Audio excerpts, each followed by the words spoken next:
going to make embutido.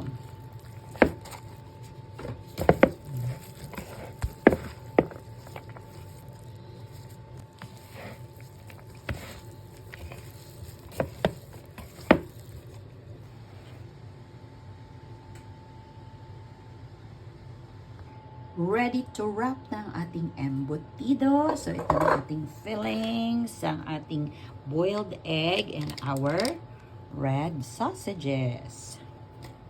Two ways to try kung yung embutido batter ay nakapasa na ang lasa. It's either you fry patty like this or you taste your mixture raw. Pero ako mas gusto ko ganito pa. Before ko siya i-wrap para nalalaman ko kung anong aking i-add, ilagay na seasoning or kailangan pa siya ng salt.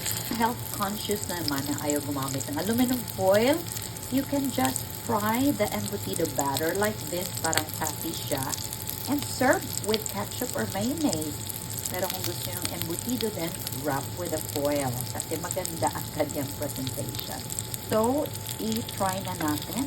So, ito na, I cut a little. Try na natin kung pasado ba ang lasa before natin i-wrap. Satisfied. So, okay na yung ating mixture. Pwede na siyang i-wrap. Perfect ang kanyang lasa. So, ready to wrap na ang ating embutido especial.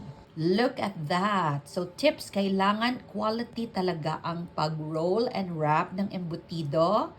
Kailangan walang space kasi pag may space siya, hindi nyo siya ma-roll and wrap very well. Pag naluto ng yung embutido and you slice, they will fall apart. So, just take it easy and kailangan siksik talaga sila.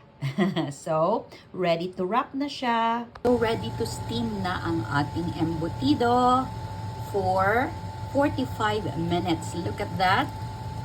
Napaka-firm niya para walang space pag naluto na, no?